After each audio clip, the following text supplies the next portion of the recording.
السلام عليكم ورحمة الله وبركاته.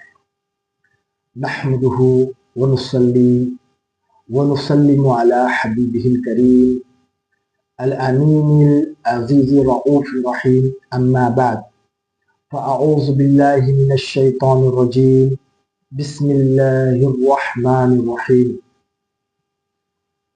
خيركم من تعلم القرآن وعلمه.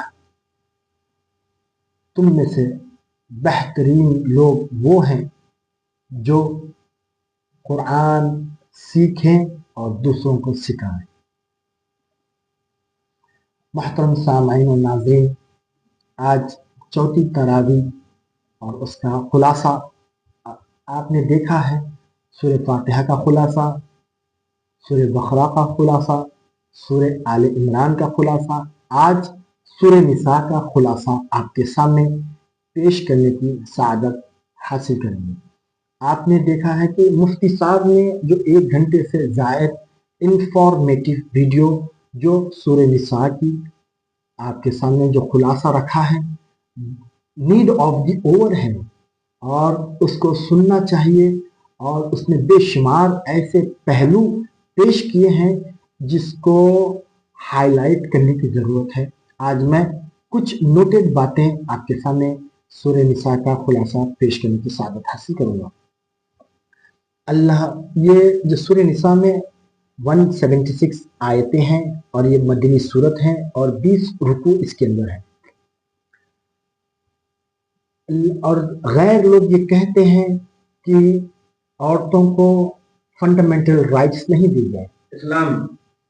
اسلام میں عورتوں کو فنڈامنٹل رائٹس نہیں دیے گئے اور ان کو ایک محدود رکھ دیا گیا ہے. لمیٹڈ لائف ہے اور ان کی زندگی ایک الگ، جیسا پریزن کی زندگی ہوتی ہے ویسی زندگی، قید کی زندگی تصور بتاتے ہیں میڈیا میں اور غیر لوگ کہتے ہیں، مگر لوگ نہیں جانتے قرآن کا تصور، قرآن کی تعلیم، شریعت کی تعلیم کیا ہے.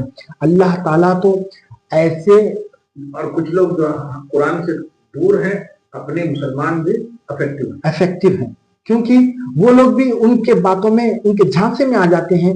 ایسا عورتوں کو تصور دیا گیا ہے. نہیں، اگر آپ ریئل ایکسپلینیشن سنیں گے، قرآن کو پڑھیں گے، سمجھیں گے، وٹ ٹو وٹ پڑھیں گے، سمجھیں گے، تو آپ کو معلوم ہوگا عورتوں کا جو اسٹیٹس قرآن بیان کیا ہے، عورتوں کا جو لیول قرآن بیان کیا ہے، عورتوں کا جو مقام اور مرتبہ جو قرآن بیان کیا ہے، وہ کسی اور مذہب میں ملے گا نہ، کسی اور کانسٹیٹیوشن میں ملے گا نہ، اور کسی کتاب میں ملے گا.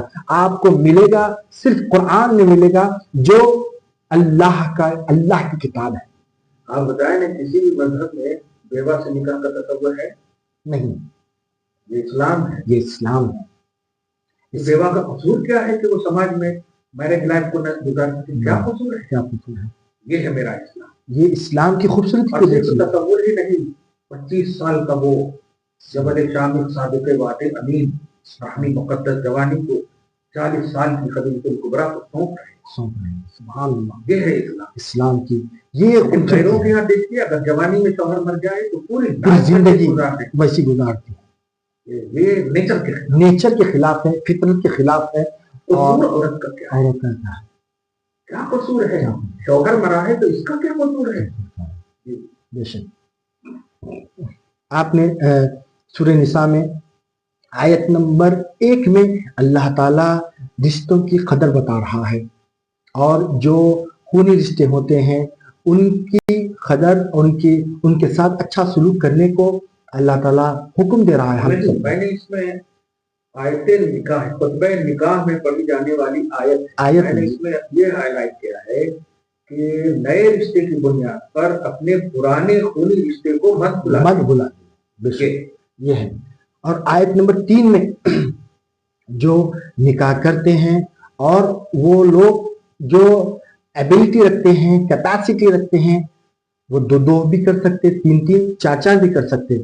اگر وہ عدل نہیں کر سکتے ہیں تو وہ صرف ایک نکاح پر ہی رہیں.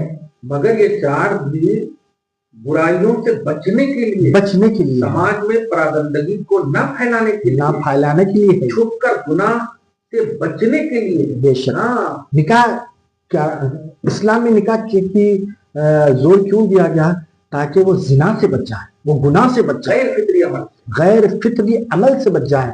اسلام میں نکاح کی طرف زور دیا ہے. کیونکہ آج کل زنا کو بھی جانتے ہیں, زنا کو بھی اگر دونوں راضی ہے جی تو اس آج کو بھی کل ہاں اس کو بھی مطلب ایک سماجی اچھی سطح اچھی سطح تو پھر شادی کی جو پوترتا ہے, جو اس کا اسٹرانگنس ہے, تو ختم ہی ہو گیا. ختم ہو جائے. اگر صرف فزیکلی رشتہ بنانے کا نام ہے تو جانور میں اور انسان میں فرق کیا ہے؟ فرق کیا رہا؟ کچھ نہیں. جانور میں بھی تو یہی ہوتا ہے, وہاں نکاح نہیں ہے, کوئی بھی کسی سے بھی مطلب اپنا ریلیشن بنا لیتا. ہم انسان ہیں, ہم اشرف المخلوقات ہیں, ہم جانور نہیں یہ ہیں. ہے ہمارے فزیکل رشتے کا اسٹرانگنس یہ ہے کہ ہم نکاح کریں. بغیر نکاح کے ہم فزیکلی رشتہ بناتے تو جانور میں اور ہمیں کوئی فرق نہیں رہتا. جب نکاح کر لیتا ہے تو اسلام اس کو کیسے بشارتیں سناتا ہے. دیکھیے, جب اپنی بیوی کو محبت کی نظر سے دیکھتا ہے تو بھی عبادت ہے, منہ میں نوالا رکھتا ہے, منہ میں اپنے ہاتھوں سے کھانا کھلاتا ہے تو بھی عبادت ہے, سینے سے لگاتا ہے تو بھی عبادت ہے. دونوں کے ریلیشن کا ہر پہلو پازیٹیو گزر رہا ہے تو ہر پہلو عبادت, ہر پہلو. سبحان اللہ. دیکھیے ہر پہلو عبادت. برخلاف آپ ذرا زناکاروں کو پوچھیے, ریلیشن بنانے والے جو رشتے بناتے ہیں ان کے اگر وہ مسلمان نہیں ہے, ان کے دیوی دیوتا ان کو اچھا کہیں گے؟ ثواب ملے گا, اپہار ملے گا؟ نہیں ملے گا. آیت نمبر سورہ نساء کی آیت نمبر 4 کا خلاصہ یہ ہے, نکاح جب ہوتا ہے, خلاصہ یہ ہے نہیں, خلاصہ یہ پیش کیا گیا, خلاصہ یہ پیش کیا گیا مفتی صاحب نے, جو جب نکاح ہوتا ہے تو مہر فکس کر دیتے ہیں, تو مہر کو چاہیے کہ خوشی خوشی دے دے, نہ کہ مرتے وقت معاف کرانے کا حکم نہیں ہے, خوشی خوشی دینے کا حکم ہے. ہمارے پاس کیا ہوتا ہے, انتقال ہوگا, معاف کرا دو, معاف کرا دو, پہلے ہی دے دے تاکہ وہ کنزیوم کر سکے, وہ استعمال کر سکے, وہ اپنے نیڈ کی چیزیں خرید سکے. اور اس کا کیا ہے, آیت نمبر 10 کا خلاصہ جو پیش کیا گیا ہے, یتیموں کے مال سے بچیں. یتیموں کے مال کو کھانا گویا دوزخ کی آگ کو پیٹ میں بھرنے کے مماثل ہے. آج باپ کا انتقال ہو جاتا ہے, بھائی کا حق کھا جاتا ہے, یہ بھی یتیم کا مال ہے, اس سے بچے. اور آیت نمبر 11 اور 12 میں سورہ نساء میں جو خلاصہ پیش کیا گیا ہے, وراثت کے مسائل پیش کیے گئے ہیں. مرد کو ایک بار ضرور مطالعہ کریں اور ملاحظہ کریں کہ اس کے اندر جو وراثت کو تقسیم کرنے کے ڈیٹیلز آئے ہیں ضرور دیکھیں. مرد کو 2 حصے, عورت کو 1 حصہ. عورت کو یہاں کم نہیں ہے کیونکہ اس کو سسرال میں ملے گا اور میکے میں ملے گا, جبکہ مرد کو صرف میکے میں ملے گا. اور آیت نمبر 17 میں جہالت کی بنا پر اگر کوئی گناہ کر لیتا ہے تو وہ اگر توبہ کرتا ہے تو اللہ اسے معاف فرما دیتا ہے. اسی امت کو یہ شرف ہے. یہ شرف صرف اور صرف امت محمدیہ کو ہے, اور پچھلی امتوں کو یہ شرف نہیں تھا, کیونکہ توبہ کا دروازہ ہمارے لیے کھلا ہے. اور یو ٹرن لیں, اپنی زندگی کو توبہ کر کے اچھی زندگی گزاریں. اللہ تعالیٰ کتنے بھی گناہ ہو جائیں, اگر معافی اللہ کی بارگاہ میں رجوع ہوتا ہے تو اللہ معاف کرنے پر قادر ہے. اور آیت نمبر 19 کا جو خلاصہ مفتی صاحب نے جو پیش کیا گیا ہے, عورتوں کے ساتھ, دیکھیے ناظرین, عورتوں کے ساتھ بھلائی کا حکم دے رہا ہے اللہ تعالیٰ. اچھے بھلائی کا حکم دے رہا ہے, ان کے ساتھ نرمی کرو, محبت کرو, اپنی بیویوں سے, اپنی بیٹیوں سے, اپنے بہنوں سے بھلائی کا جو ہے نا کانسیپٹ مل رہا ہے. اور کیسا ہے بھلائی, جس سے جو خوش ہوتی ہے اس کو دیجئے اور وہ آپ سے راضی رہیں. اور ایک پھر آیت نمبر 20 میں جو ہے نا پھر مہر کا ذکر کر رہا ہے, خوشی خوشی دے دو. بتا رہا ہے کہ مہر ایک ایسا اماؤنٹ ہے جو فکس کرتے ہیں, مہر خوشی خوشی دے دینا چاہیے, نہ کہ مرتے وقت معاف کرانا. اللہ اس سے بچائے. اور ناظرین دیکھیے آیت نمبر 22, 23, 24 میں کس کس سے شادی کر سکتے, کس کس سے نہیں کر سکتے, ڈیٹیل دیا ہے اللہ تعالیٰ نے. اور آج کل تو دیکھیے کس کس سے شادی کر سکتے, کس سے نہیں کر سکتے. ڈیٹیل ہے. اب دیکھیں میریٹل افیئر سے اللہ محفوظ رکھے. اللہ ہمارے معاشرے کے بچیوں کو، لڑکیوں کو، عورتوں کی حفاظت فرمائے. اللہ انہیں ردائے فاطمہ کے صدقے انہیں صراط مستقیم نصیب فرمائے. آج دیکھنے میں آتا ہے فزیکل رشتے حرام ہے اور میریٹل افیئر حرام ہے اسلام میں اس کی، اور غیر فطرت ہے. اگر اسلام میں اگر فزیکل کا کانسیپٹ ہے تو وہ نکاح ہے، اس کے علاوہ جو بھی ہے سب حرام ہے. اور آیت نمبر 25 میں نکاح پر اللہ تعالیٰ زور دیا ہے، اور دیا ہے نکاح کرو، بلکہ زور دیا ہے بھاگ کے نکاح نہیں کر سکتے، ماں باپ کو ناراض کر کے نکاح نہیں کر سکتے، اور نکاح تو ہو جاتا مگر کہ فیضان نکاح نہیں ملے گا، اللہ اور رسول اس سے راضی نہیں ہو سکیں گے. نکاح ایسا کرو اپنے والدین کو راضی کرو، اپنے ماں باپ کو راضی کر کے نکاح کرو. اور لو کا جو تصور عورتوں کے لیے کیا ہے، شادی سے پہلے کوئی لو نہیں. اگر پیار کرنا ہے، محبت کرنا ہے تو اپنے والد سے کرو، والدہ سے کرو، بھائی سے کرو، بہن سے کرو. عورتوں کو چاہیے کہ اپنے والدین سے محبت کرے. شادی کے بعد لو کا کانسیپٹ شروع ہوتا ہے، اپنے شوہر سے کرے. سبحان اللہ، کیسی پیاری تعلیمات ہے، کیسے جو ہے اللہ تعالیٰ حکم دے رہا ہے، کیسے پیارے تعلیمات ہے. محرم سے محبت کرنے کا حکم دے رہا ہے. اور آیت نمبر 26 میں اللہ تعالیٰ اسلاف سے جڑنے کا حکم دے رہا ہے.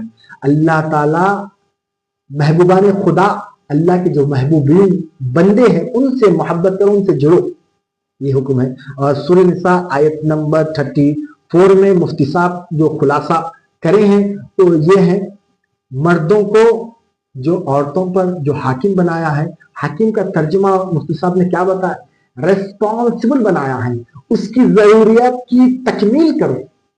دیکھیے آپ، اس کی ضروریات کی تکمیل کرو، نہ کہ تم اس کے پر حکم آرڈر جاری کر دو، ایسا کرنا، وہ نہیں کرنا، یہ نہیں کرنا. ایسا نہیں ہے، اس کی ضروریات کی تکمیل کرو. اللہ تعالیٰ مردوں کو حاکم بنائے عورتوں پر، اور نیک عورتوں کی تعریف کرا ہے. جب شوہر باہر چلے جاتا ہے تو وہ خود اپنی حفاظت بھی کرتی ہیں اور اس کے مال کی بھی حفاظت کرتی ہے، اور خیانت نہیں کرتی، اسی سے محبت رکھتی ہے اور اسی کے ساتھ رہتی ہے. اور کانسٹیٹیوشن آف اسلام دیکھیے، جب عورت نافرمانی کرے تو مرد کو چاہیے کہ جیسا ٹرپل طلاق بول کے ایسا شوشہ ہر سوشل میڈیا پر جو ہے نا وائرل ہوتا رہا، اور اسلام کے خلاف باتیں بکتے رہے اور اسلام کو نقصان پہنچانا چاہیں. مگر دیکھیے سورہ نساء میں ٹرپل سولوشن دے رہا ہے. پڑھیے، سبحان اللہ، کیسے سولوشن سے. اور آیت نمبر 36 میں اللہ تعالیٰ عبادت کا کانسیپٹ بتا رہا ہے.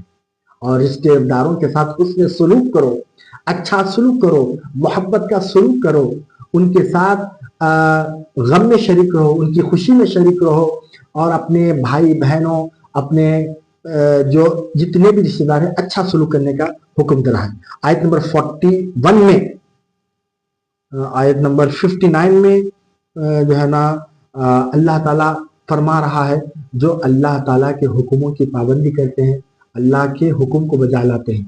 اور اگر آپ کو کچھ مسئلہ ہوتا ہے تو حضور صلی اللہ علیہ وسلم کی حدیث کو دیکھتے ہیں، حدیث پر عمل کرتے ہیں. اگر اس میں سمجھ میں نہیں آتا تو علماء کرام سے جڑنا، علماء کرام اس کا حل قرآن کی روشنی میں نکالتے.